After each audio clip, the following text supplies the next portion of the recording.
Hi there, I'm Josh Finn from J&H Aerospace.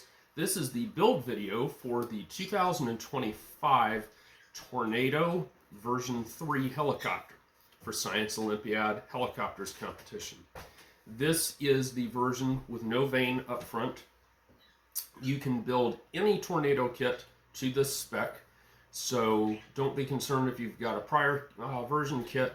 You can update it to these specs very, very easily. So, with that said, let's look at the tools and materials for building this kit. Before beginning construction of your Tornado, you need to make sure that you have all of these tools assembled before you. So you need your instruction manual, or sorry, not this, the kit handout, which includes this page of templates right here. Without these, you cannot accurately assemble the helicopter. These still include the pattern for the vane. We're not going to use that for version 3. You need a pair of sharp scissors. You need a pair of needle nose pliers in good condition, with adequate ability to grasp them, preferably shallow groove jaws that meet completely. You will want a single edge razor blade or equivalent, preferably though a single edge razor blade that's easiest to manipulate, and it should be a new and fresh one before each build. So your kit builds 2 helicopters, that means you need a minimum of 2 razor blades. You need to have a roll of Scotch tape handy, but also have a roll of packing tape handy. This is absolutely critical for your build. You must have actual clear packing tape. It is highly recommended that you have a pair of locking forceps, also known as hemostats, so you can see that they have that locking action. These are used for making your rubber motors. You need to get a pair of these. We do sell them. Have an electric cautery if at all possible. You can cut your covering with a razor blade, but I highly recommend getting one of these cauteries. They're available from indoorffsupply.com. Have a bottle of good quality super glue, cyanoacrylate cement. That means you need either Zap, Gorilla in a bottle this style, or Bob Smith. Nothing else is acceptable. You need to have a good quality glue in a good quality bottle. So the little squeeze type bottles and the metal tubes, just get rid of that and get the good stuff, because that's what you need to assemble this helicopter. In pairing with that, you need to have a bottle of CA accelerator, also known as kicker. This helps tremendously with getting the build accurate and on time. Have some Elmer's glue stick. This is the all-purpose, not the school glue. This is used for repairing any covering that peels up in actual use. These helicopters launch at very high torques, and the covering does occasionally peel off. Any damage, sometimes covering peels off, so you need a good quality glue stick to reattach that covering. For attaching the covering initially though, you need 3M Super 77 spray adhesive. This is the material for attaching the covering. I should add, this stuff is very sticky and it goes everywhere. Follow our instructions for how to apply it and how to attach the covering. Do not get creative and come up with your own shortcuts. Do it the right way the first time. This is petroleum jelly, also known as Vaseline. We sell this along with all of these other items, save for the cautery. This is readily available at Walmart or any other big box store though, and this is used for attaching your covering to the covering frame before actually covering the rotor blades. Alright, before we begin construction of the helicopter, do not fast forward through this section. Listen to me about this. Helicopters are singularly unforgiving to building mistakes. So if you are not willing to follow the instructions exactly as they are shown in this video, then how about not open your helicopter kit up and just send it back to us? Because I don't want to see people out there burning up my email with "it doesn't fly" when it turns out it's because you did not follow the instructions. Follow the instructions accurately. Otherwise, you will get inferior performance, and everywhere we go consistently, helicopters don't fly because students will not follow the instructions. We have this instructional video on building the helicopter. We have another video on how to fly it. Follow the instructions, follow them correctly, do it right the first time, and you'll have success. It is very easy to produce a helicopter that flies. All you have to do is follow the instructions. All right, so for our first step in following the instructions, flip to this page in your kit handout and tear it out. You will note we have top rotor blade and bottom rotor blade. You're going to build off of these. The way in which you're going to do that is you're going to take this packing tape and you're going to oversize it so that you can actually tape this down to your table that you're building. This will not damage the table. The tape can easily be peeled up afterwards. Lay this down smoothly. Make sure there is no debris underneath the paper so that the paper lays flat. Get the tape on here as flat as possible. However, small wrinkles will not terribly negatively impact your build process. And the reason I mention that is if you get a wrinkle down there, you cannot peel the tape back up because you'll tear up the paper. So once it touches, you're committed. See, I have a little wrinkle right here. I don't care about it. I have a couple of wrinkles here. As long as I smooth them out carefully, I'm getting a good result. I have the entire rotor blade area completely sealed here. Okay, at this time, get out 2 of your thin carbon rods. You see these are the thin ones. You'll note these are they're not even straight. They're curved pretty badly. That's okay. We can work with curved rods. Also, get out your rib sheet right here. Now, each one of these sets here is 1 rotor blade's worth of ribs. These sometimes don't cut all the way through at the end, so you will have to be very careful in how you free one of these from the sheet. But your goal here is to free up a set of these. And you can gently, with a little bit of encouragement, you can always get them out. Take your time and do this step right so that you don't destroy your ribs. We have extra ribs if you break them, but there are only so many extras. So we want 1 of each size of rib here.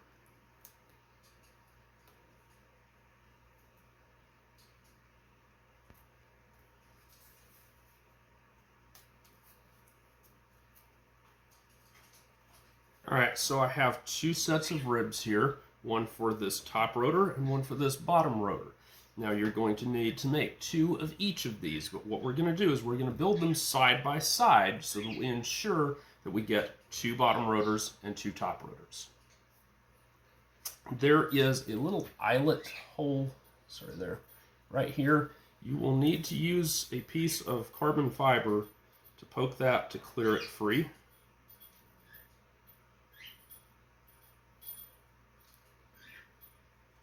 And then we're just going to set the ribs here off to the side. Take your carbon fiber rod, lay it down here, and in between the rib marks on here, put down some tape.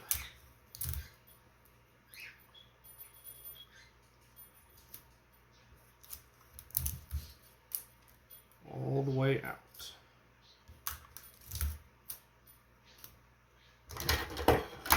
Take a pair of scissors.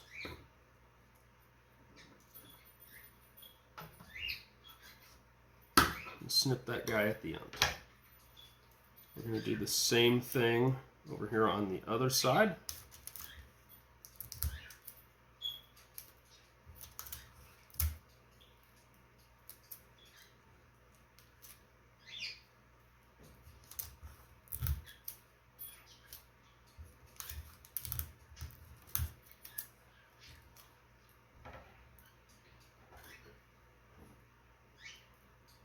Sometimes this can be a little hard to get under. And again, snip it accurately to size. We have 2 more pieces we need to cut. So we're going to hold this down, mate it up against that part back there. I know this is a little hard to see because the parts are kind of small. Refer to the pictures in your written instruction manual if you need a little more detail. And then this last scrap is about long enough, not quite. So we're going to grab another piece of carbon. We'll snip a piece that is long enough.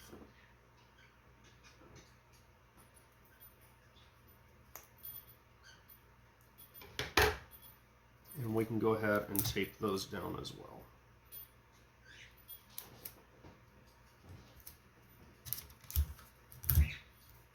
If you'll notice, I'm only taping down or sticking down the piece of the tape that's right next to there. That way I leave a little bit out of contact that I can peel up. Now, you can start at either end of the blade and work your way out. The main thing is that those little eyelet holes need to line up with these 2 spar stations. Now, the gluing process is that you put a tiny little dab of glue right there on the end. It should not flow around the sides, it should only be on the end. We can then load this guy into place. We can actually squirt a little bit of extra glue here at this location only, just so that we're securing in that junction between all of those carbon fibers.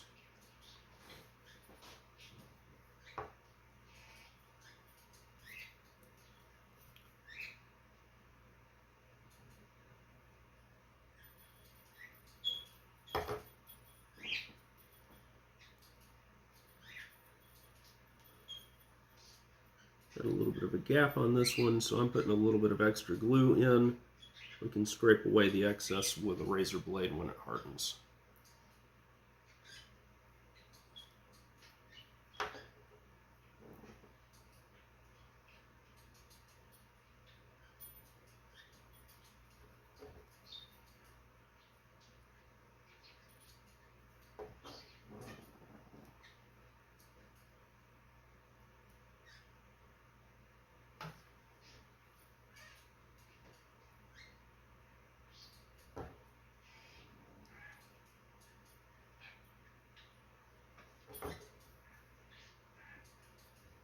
Now your instruction manual does show to tape the ribs down and then put in the carbon. You can do it that way as well.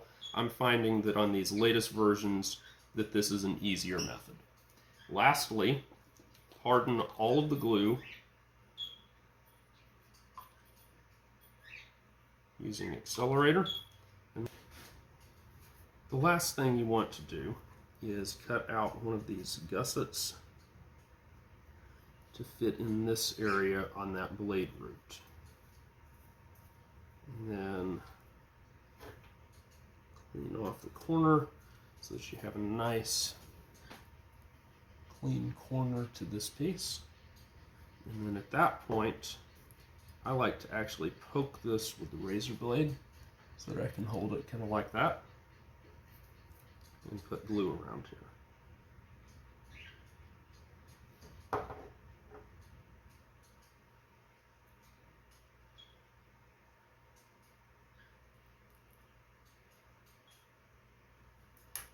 And you can hit this with the accelerator. Now that's finalized. Before we take this loose, let's build the other rotor blade so that we have a match. Okay, at this point we have 2 rotor blades assembled, so we can peel this tape free.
now we can just slide the razor blade carefully, very carefully underneath here. And the rotor blade comes free, and we have not damaged our plans.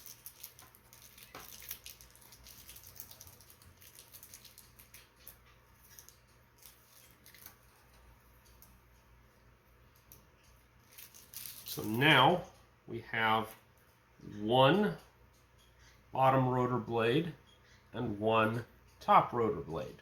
Now you need to build 2 more of each. At this time you should have 2 of each blade.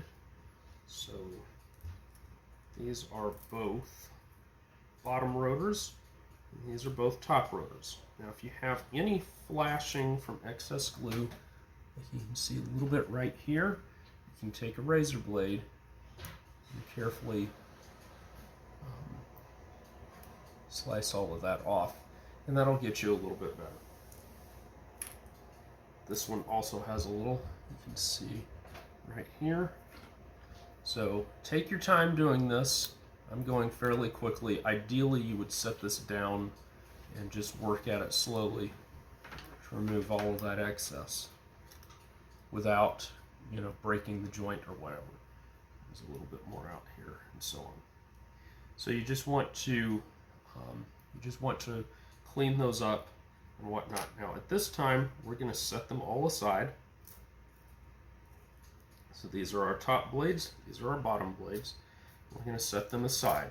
We're done with this set of plans, and you'll want to preserve these plans. So the way that you can do that is that you can go along here with a razor blade. Oops. You can carefully start to work all of this loose.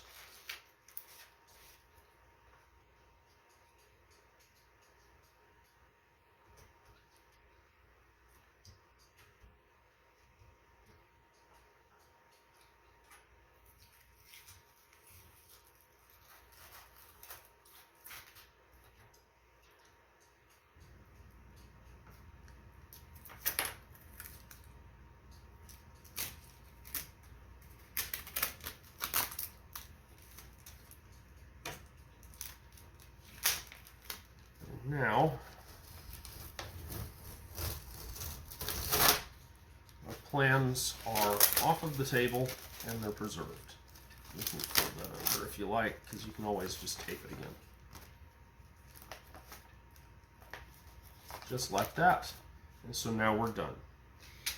Next, go ahead and build out your covering frame. And so what we're going to do is we're going to sandwich these pieces between these larger ones. This would just butt glue everything on that.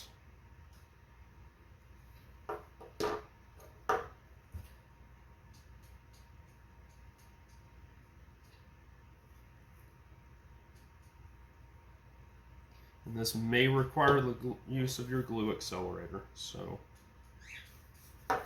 if you start having trouble with joints breaking, just start using the accelerator as needed.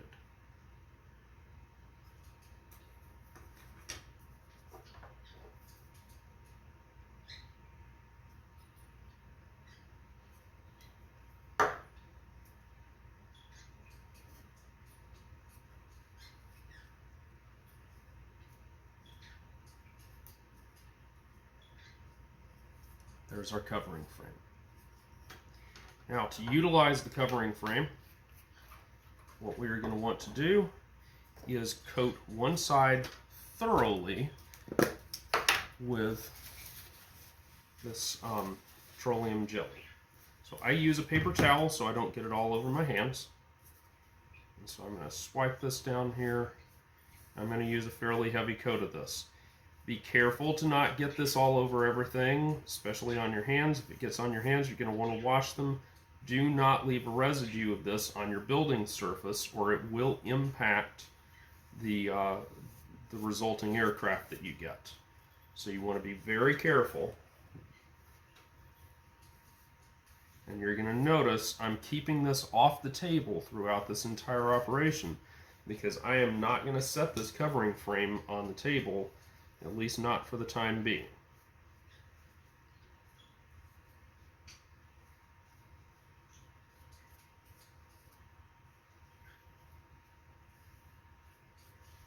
Now, we're going to set petroleum jelly off to the side. I'm going to hang this guy off to the side on the back of a chair so that it's not on the floor or on my table. And then I'm going to take my veggie bag here. And remember, I've kept that Vaseline off of my hands, or I've gone and washed them, or what have you. I'm going to look for this sealed end of the bag. I'm going to take scissors, and I'm going to cut that off. We'll throw that away. Then, with a little bit of effort, we can get this bag all the way opened and apart here.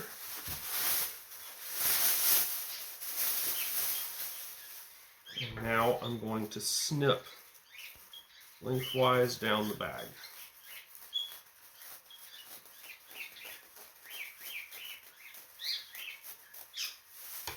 Now, if you want to, you can kind of measure your covering frame, but in general, we want a piece that's going to be substantially larger than our covering frame.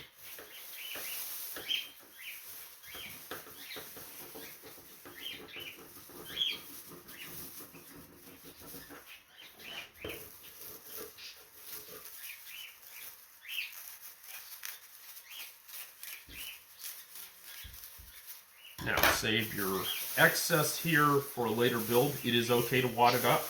It will not harm it in any way, because what we're going to do with this piece we've cut out to use is we are in fact going to wad it up. We're going to wad it up thoroughly. And then we're going to unfold it here. And we're going to wad it up one more time.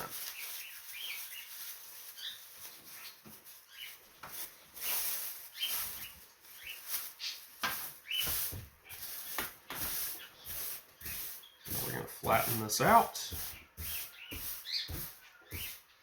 and by wrinkling it the way we have, it allows us to smooth this out much better.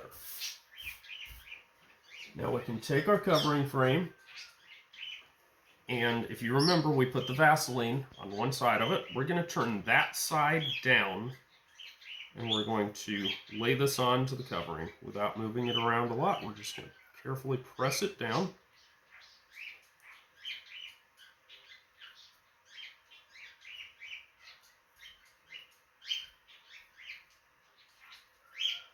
And now we're going to pick up the corner of the covering and slowly lift this off the table. And turn it over. And then we'll come back. And we'll smooth out on the edges to get this covering nice and tight. Just like that. Now you slowly lift it up. Don't yank it up or it'll pull the covering down. We're going to lean this up against something to keep it vertical.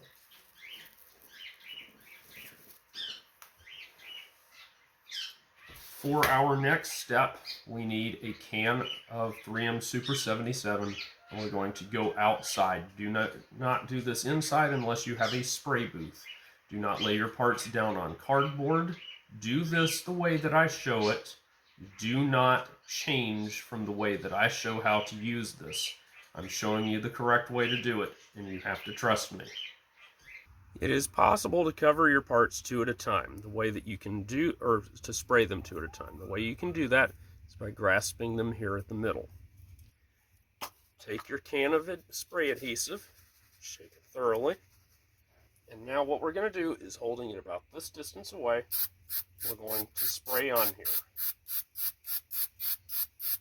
You make short strokes like this. So you're starting to press here, cross over, and release. Just like that. You can see this has achieved a bit of a milky appearance, and so that's good enough. Now, we have to change our grip because this area down here, I haven't sprayed because I didn't want to get it all over my hands. So I'm going to carefully grip the other ends. We're going to do the same thing. I should note I'm spraying on this curved upper side. I'm not spraying on the concave lower. Now I'm going to set those two parts down, not touching each other. Adhesive side up.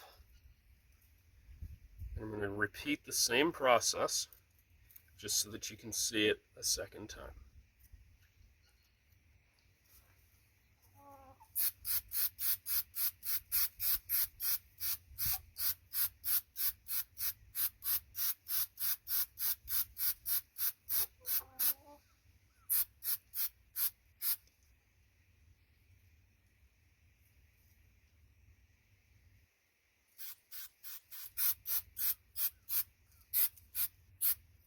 It is important to achieve this milky surface on the blades so that there's enough adhesive to ensure that the covering does stay attached.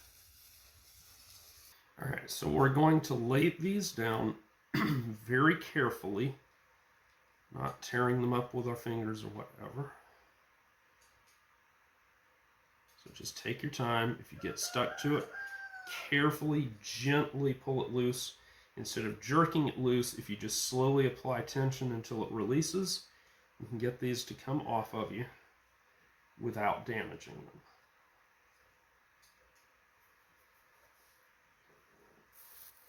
them. Now, at this time, we have arranged these so they will fit on the covering frame.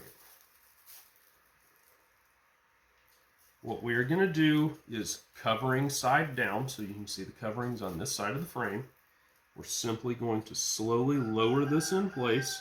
Now, once it touches the rotors, you're committed. So I have this hovering about an inch above the surface. Now I'm going to lower it down and just lower it straight down like this. And now, those are starting to bond, so I can work my way around.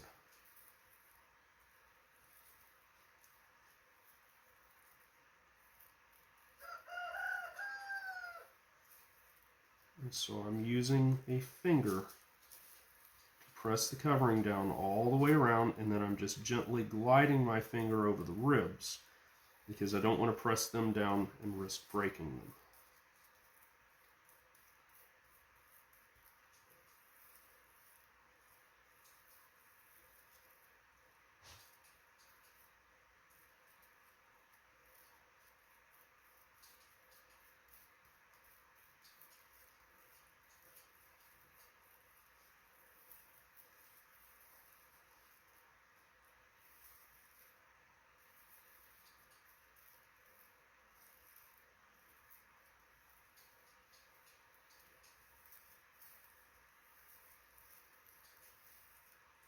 There we go. Now we can gently lift this up.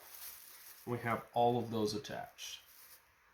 Take a cautery, and when you're using this cautery, you don't want to cut tight up against the covering.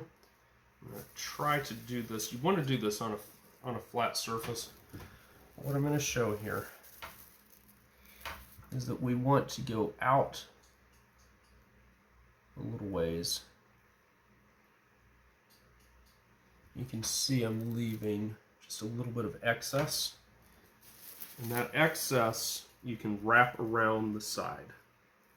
You don't want to leave a lot of excess, just a little. And the reason for doing this is so that we can avoid the possibility of the covering getting pulled back over the edge of the carbon.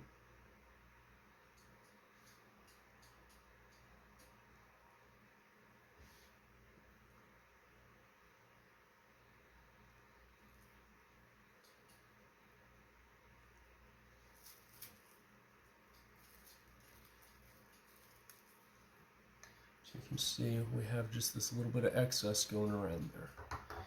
And if I have enough on here, I can work that all the way around.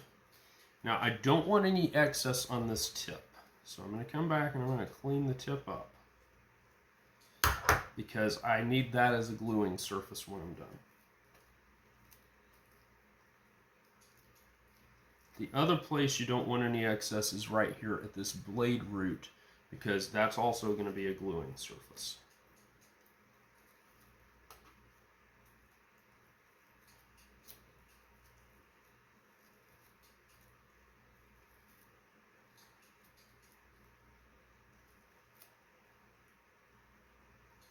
Now I'm going to show you one other way to cut these loose, and that is the tabbing method. So with this method, I'm going to cut at the end here. I'm going to cut here as well, leaving the same gap out there that I normally would. And now I'm going to come over a little bit, so I leave a little bit uncut right there. And I'm not going to cut all the way to this end. Instead, I'm going to stop just a little short of it. Doing the same thing over here on the other side, leaving a tab there at each end.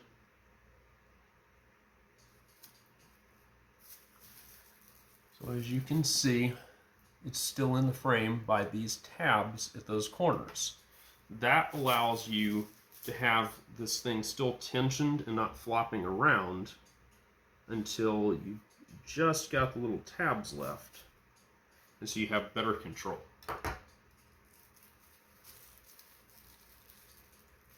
I accidentally left a tab here that I wasn't planning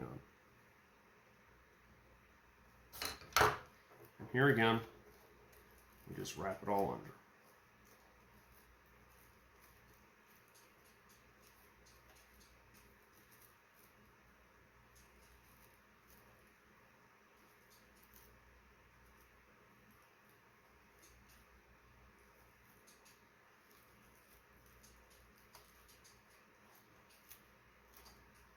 Depending on supply chain availability, you may receive either a standard version tornado or a B version tornado. B version tornadoes are characterized by these square bottoms on the motor sticks and these red plastic propeller assemblies. So I'm going to start by showing you how to use the red plastic propeller assemblies. These are going to slide onto the end of your motor stick like so. Very easy to do that part. This part's a little less easy. You're going to take a pair of pliers and you're going to grasp the end of this propeller shaft and you're going to straighten it. And this does require you to squeeze very hard. If your hand here is hurting from squeezing, you're squeezing almost hard enough. Same thing here. Press this into your finger until it hurts. And you can straighten the wire out. Now I can slide that propeller off. You can keep this for projects, but it's not part of the aircraft. Version B tornadoes include these hubs that have large holes on them.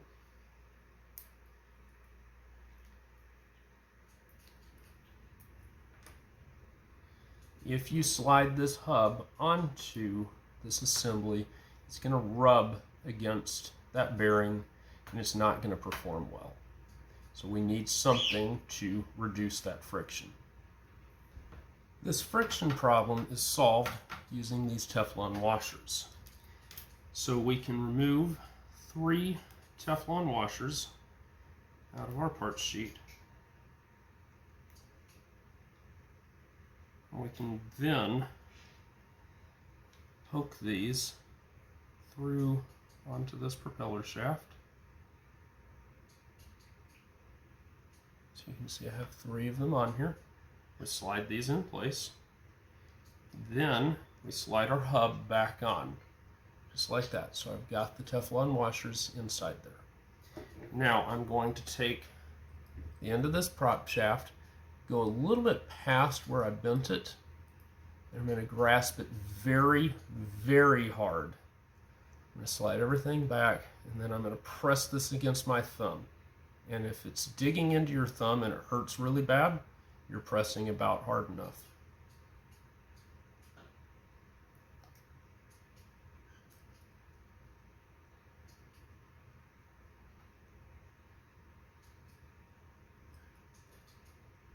There we go, just like that. Now, the last thing we will do is on this exposed part of the propeller shaft. Squirt some glue in here, slide it on. Make sure that no glue gets to the other side here.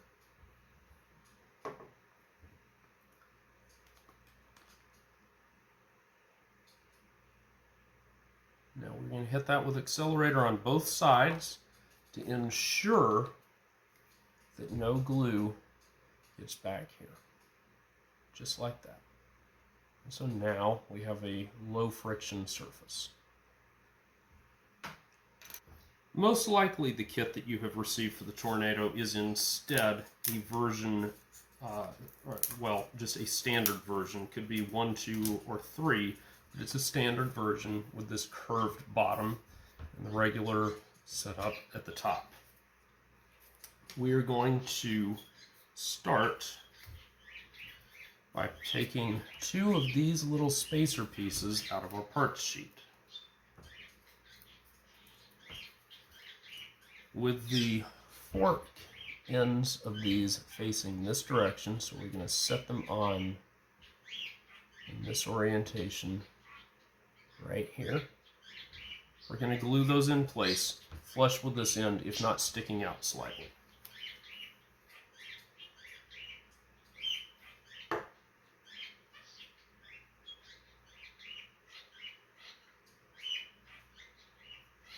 So we're gluing it on just like that.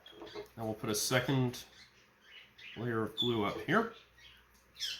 And we'll glue a second one right on top of the first, just like that. Next, we're going to take this bearing ring right here, and we're going to slot it in. So stick it on the end like this, and shove it in all the way like that. You can see it sticks out on the end. That's good. Now you can take it out and put it back with some glue or whatever you desire. I have enough glue in there that it's sticking. I'm going to squirt some down in here around the edges a little. Now the next thing is that this piece needs some reinforcing, so we are going to take this thread that is supplied in the kit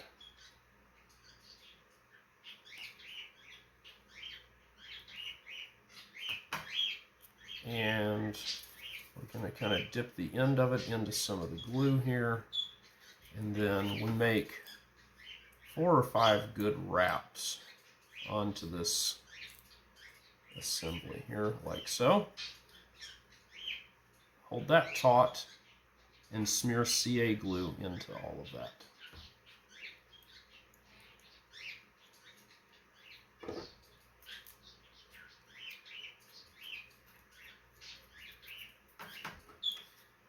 Snip off the excess. Make sure there is none of this that doesn't have a thin layer of glue into it so that it can't unravel or anything. So the whole thing is secured with glue. Yes, you're getting glue on your hands. It will wear off. You'll be okay. Next, take some of your 040 carbon rods. You're going to take a piece of 040 carbon rod and you're going to pierce it. Oops. Very hard into this motor stick, parallel to that gusset, facing towards this top end. Now remove that, squirt some glue in place,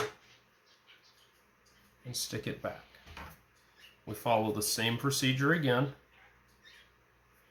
We wrap this with our thread, working our way all the way up and making sure to fully secure this piece of carbon. We again infuse all of the thread with glue.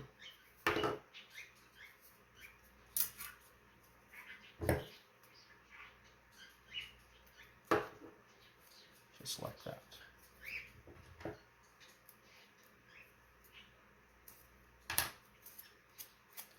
Again, this is the same on both version A and B.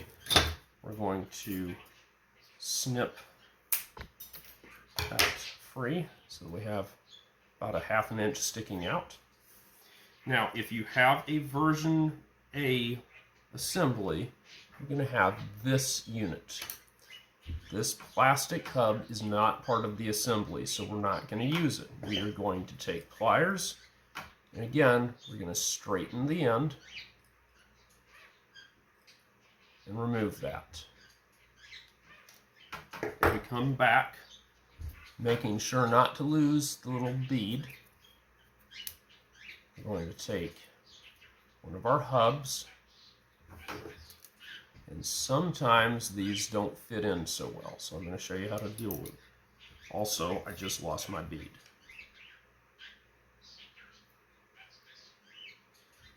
So we're going to push this into the little hole in the middle, and mine doesn't want to go all the way through. So I'm going to take my pliers, grab the shaft, and force it to go all the way through like that. So it comes out the other side. We're going to push this through so that we have about that much propeller shaft protruding out the back, like that. I'm going to grab this flush with the hub, slide everything else back just like that, and again, I'm going to squeeze very hard. Notice my knuckles are white. It hurts to squeeze this hard. I'm going to press this into my thumb so that I feel it digging into my thumb, and I'm going to bend around a sharp 90-degree angle. No curving of that shaft. If it's curved, you've messed it up. Now, we're going to apply glue to the shaft again. We're going to pull the hub up to that so it's flush and perpendicular. We will now hit this with CA accelerator. We will now take our piece of 040 carbon, so this again is the thick carbon. We're going to measure out 5 3/8 inches, like so. And we're going to come over here to our 0 mark. We're going to snip this to size. We want 2 of these, so we can use the first one as a pattern. We'll cut it to size. We're going to take this, one of these pieces of carbon, and we're going to mark the halfway mark. The halfway mark is 2 11/16, right there, just short of 2 3/4. We're going to leave that piece of tape in place. Set this guy over here, and we'll do a second one. Again, we're marking our halfway point right there at 2 11/16. Now we'll take this second one, and we're going to go ahead and install it. There are 2 little marks right here. These are the marks for where your top rotor spar goes, and we put it on the just below this concave part, lined up with those marks. And we're going to place this so the tape is at the center line.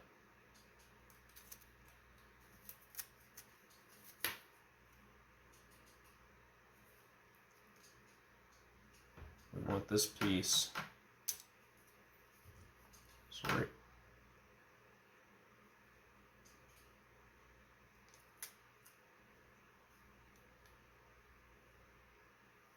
we want this piece to be exactly perpendicular to the fuselage. And now we will hit this with a little bit of CA accelerator to ensure that it stays. We may now remove the tape, and to ensure that this will stay attached, we're going to wrap it with 2 complete wraps of thread. And we will again seal off the thread thoroughly with glue. And then wipe out all of the excess that we can get out with our fingers.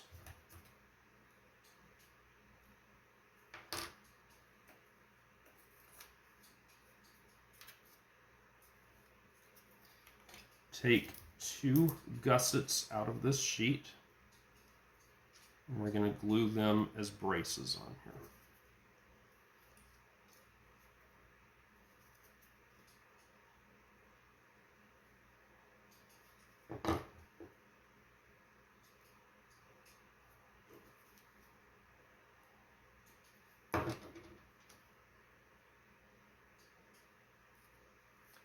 Just like that.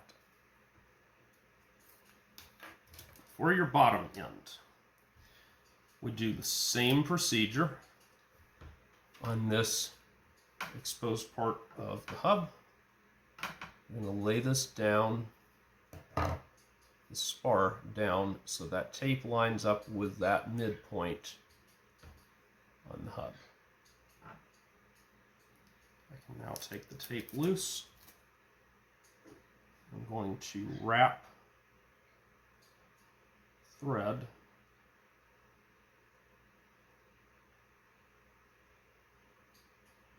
around here, just like this, all the way down that hub. And now I again secure this thoroughly with glue.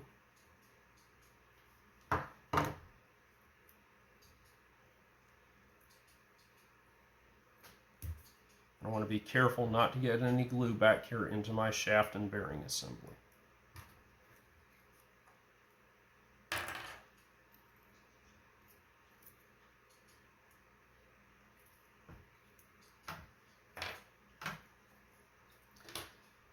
Now, so this again is for version A. This step is the same regardless, but for version A, we are going to want to provide some friction around this bearing with a little piece of tape to ensure it will fit well into that bearing. Now, as you can see for me, 1 full wrap is too much. So I'm going to take a bunch of that tape off.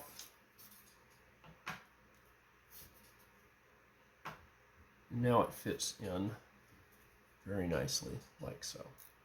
And this spins freely, which is what we want. The next step is to build the jigs for assembling your rotors. So we have 2 of these large pieces, like so. We do want to make sure to pop out all of the little rectangles from them.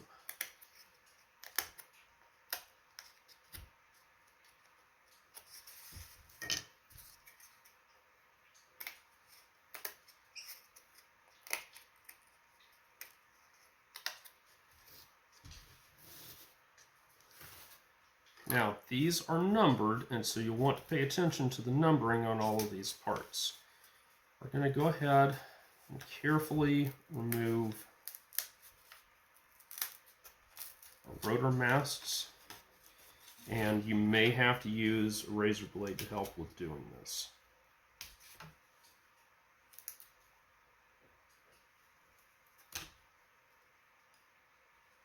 Take your time and make sure that you don't damage the parts in the process. And you'll have these mast ears.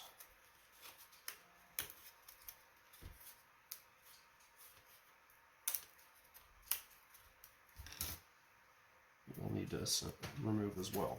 The mast ears assemble onto these masts so that the curved part here matches, and you're left with a little bit sticking out.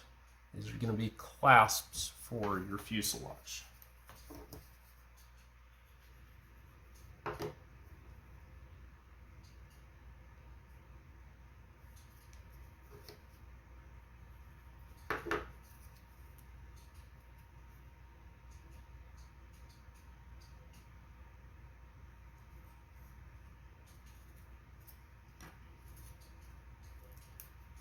So that's your top mast. This is your bottom one, and it is assembled in exactly the same manner.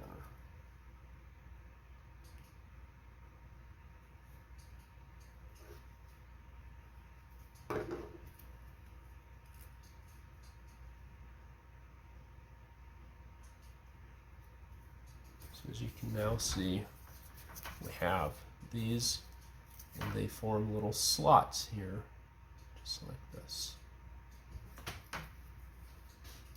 Now, the top rotor mast, you line up the 4 with the 4, just like that.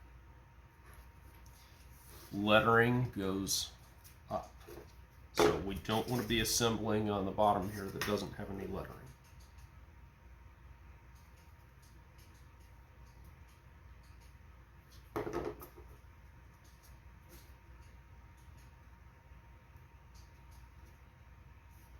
Same story for the bottom rotor jig. And you'll notice on both of these claspers face towards the middle.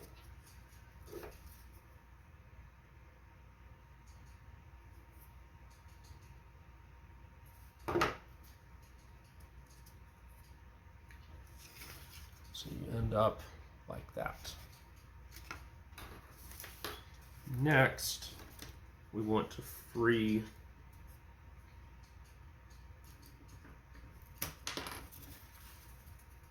these pitch gauge sections. I'm going to show you what happens when you don't pay attention. You break an end off.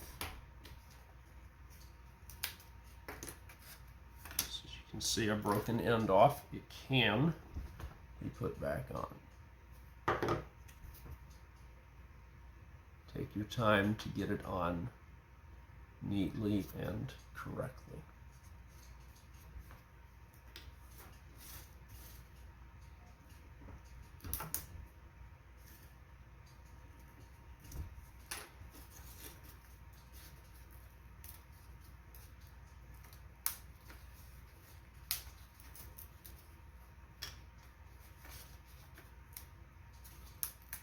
Again, take your time, go very slowly, and ensure that you're not breaking the parts.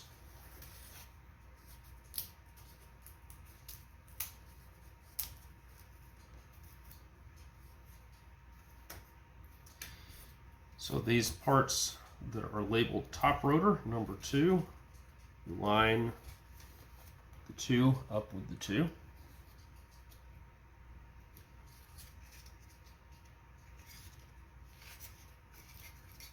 Same story over here, just like that. Now we'll want to glue those in place. We again want to make sure they're in and completely flat.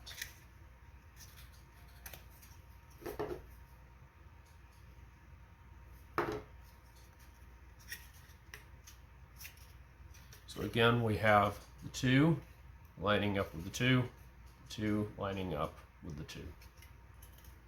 These are in completely flat. Everything is seated correctly. We do the same thing for the top rotor. And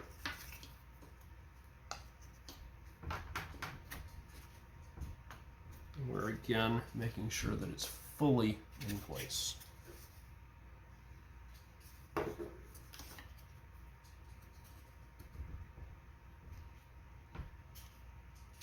So again, 1 lines up with 1, 1 lines up with 1. This is our bottom rotor assembly. This is the top. To assemble, we can start with the top rotor assembly. We're not going to slide this all the way into place just yet.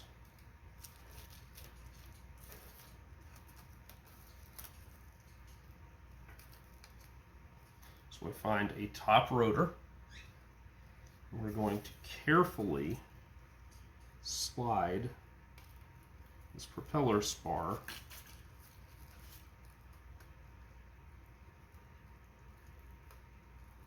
into these holes. we'll do the same thing here again.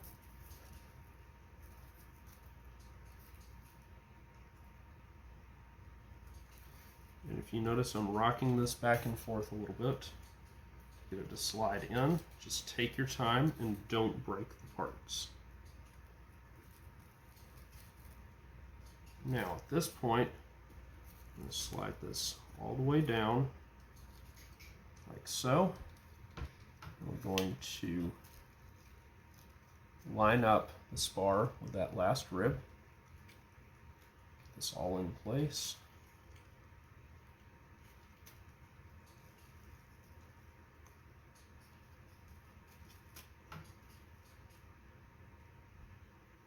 Just like so.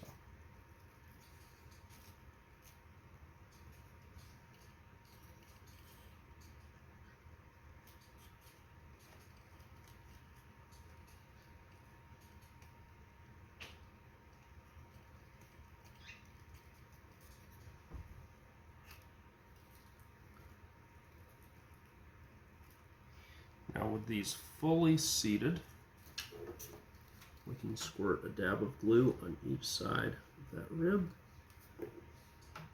and press the spar down so everything is resting there square against the bottom. And we do want to squirt some glue here to secure that gusset area as well. Now notice I'm not squirting the accelerator, I'm dabbing it in place. This is important because the accelerator will dissolve the glue that holds your covering on.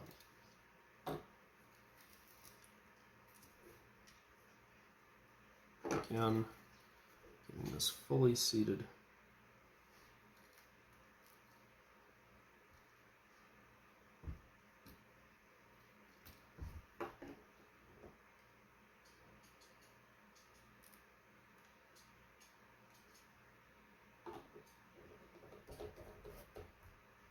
Now, if for any reason your motor stick starts to want to come out, you can tape it in place. We're going to carefully kind of start nudging the blades free out of here. And then we can pop everything free, and there we are. For the bottom assembly, we're just going to notch this in place to give us something to hold it.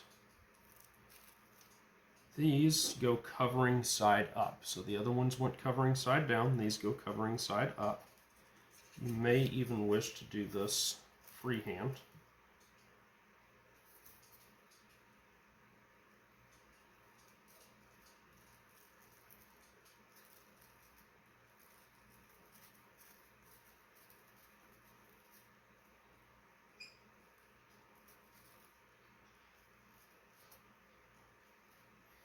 Now you're going to notice that these usually end up needing to rest up on top of that hub. When we come around, we're going to do the same thing on this side.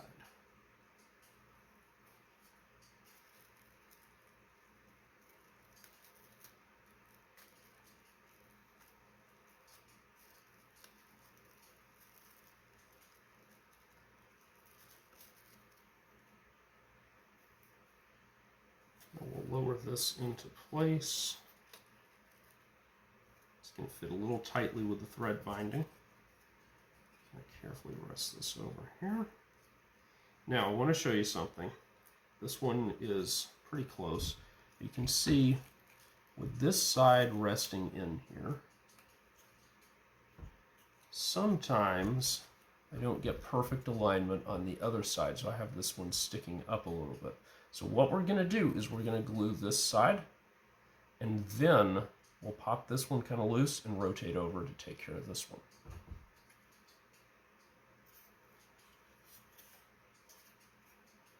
Again, we want to make sure this motor stick is square in place. And then what we will do is we'll put glue in here. Being careful not to glue the jig to the helicopter.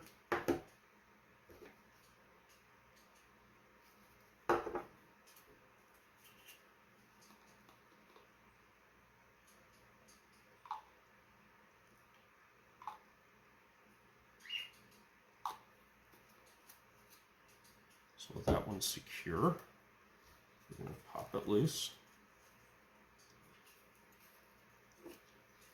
We'll rotate back over. We'll get this one seated. We'll do the same thing as before.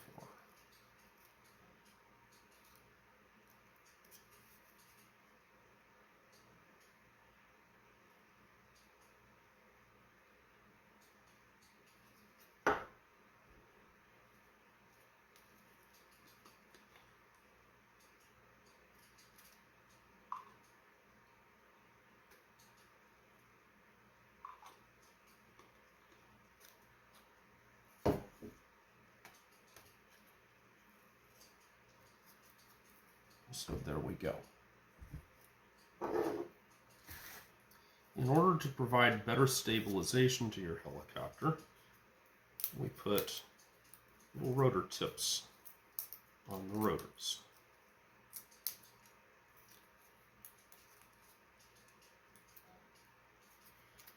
When you're not flying with a vane, these are necessary to achieve adequate stability. The helicopter is not particularly stable without them. Now, the leading edge is this part that is closer to the spar. The leading edge of these is the curved portion here. Now, what we're going to do is we're not going to glue these on flat. We're going to actually angle them upward. Now remember, we have made sure that there is no covering on here, on the end, and then we can make these up. And what we're going to do is we're going to glue them at about a 45-degree dihedral angle if possible, right there like that.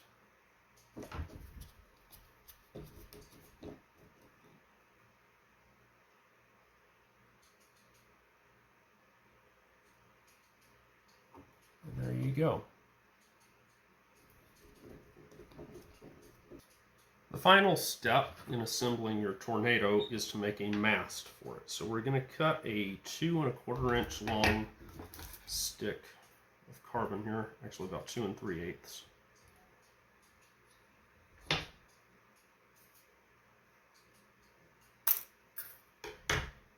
And then we want to remove one of these top discs. We're going to punch this carbon through that center hole, remove, and then apply a little glue.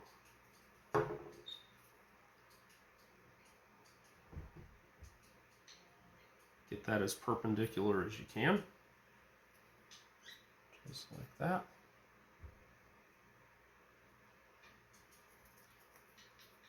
And then break out 3 gussets.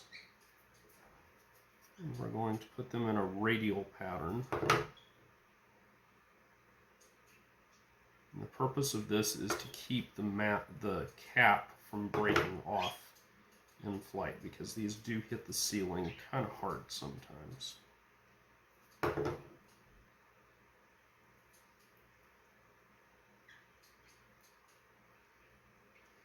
So we want kind of this pattern roughly. And now we can mount this assembly in place like so.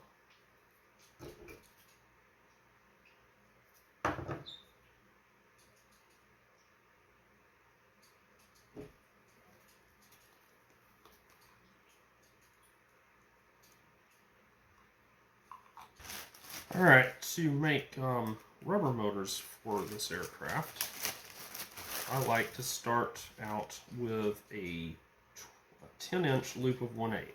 So the way that we do that is we measure out 10 inches, and then we'll measure out 10 inches again.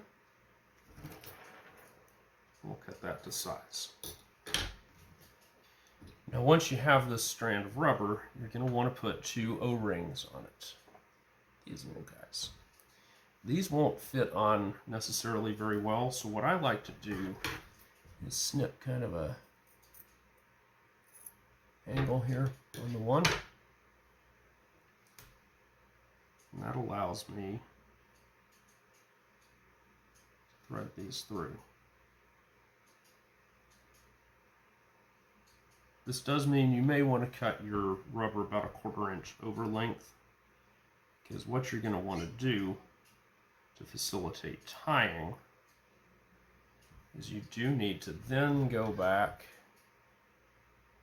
and snip that flush. As you can see, I've taken that much rubber off to get that result. This is silicone oil that we sell.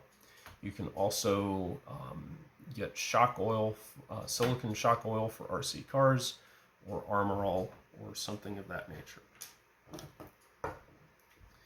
I'm going to squirt a little bit of this material on the end here, as well as on this other end.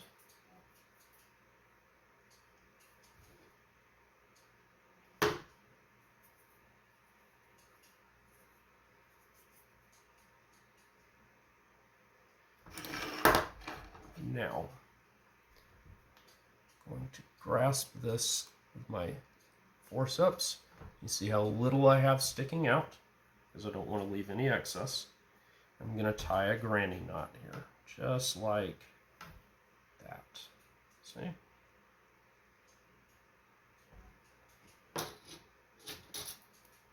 I'm going to pull that up tight. Now I'm going to tie a second one.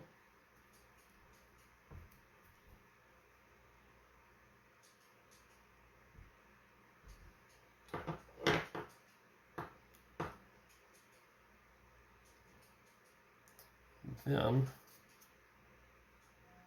going to put a tiny, tiny dab of glue on there.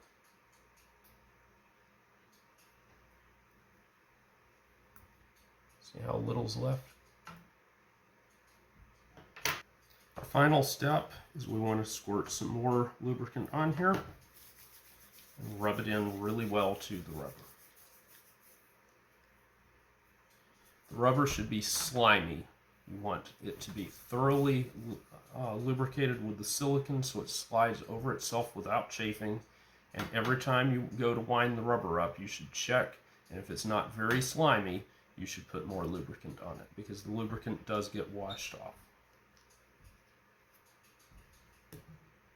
At this time, your helicopter is pretty much completed. Now, it is entirely possible that your helicopter will weigh less than 4 grams, so you may need to add clay to it. And usually somewhere between the middle and the top is where you want to add that to get best stability from the helicopter, but that requires experimenting. To fly your helicopter, you ideally should have a torque meter, but I'm going to show you how to wind without a torque meter. So we have a binder clip, and this is a paper clip. I'm going to open up the end of the paper clip. I'm going to slip this other end onto the binder clip, just like so. Now I have something I can hook the rubber to.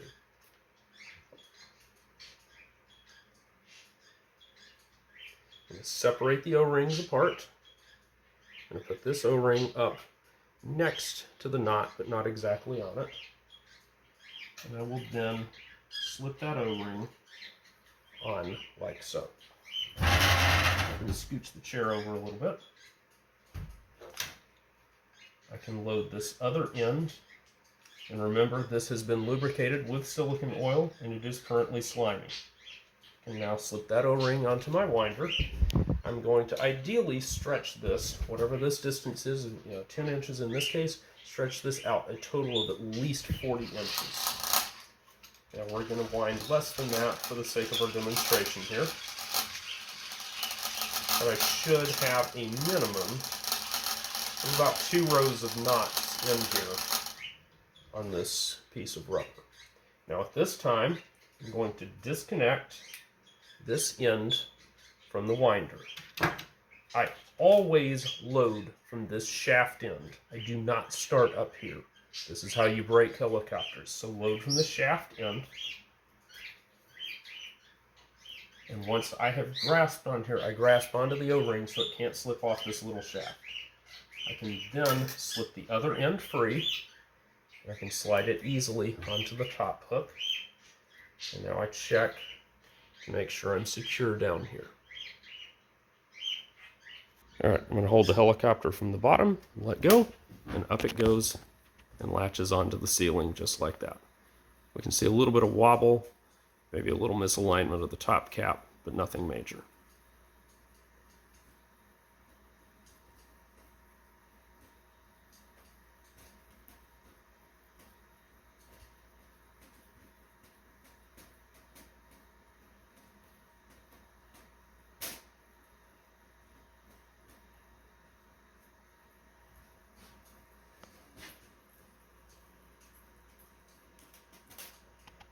And now we're starting to run out of turns, so it's going to bounce around a little bit here towards the end of the flight.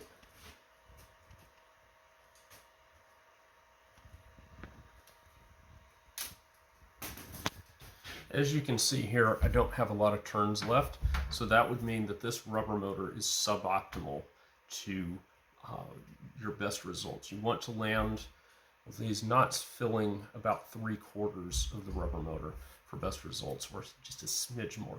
You don't want, if you have more than a row of knots, you want to shorten the rubber motor. If you have like this, you need more rubber. So this would probably translate into me wanting to go to about a 13-inch loop of rubber, which is typical for this helicopter. So in the event that your helicopter does not seat well on the ceiling, you can sometimes improve that by twisting in a little bit of extra pitch. And the way you do that is by increasing this angle here.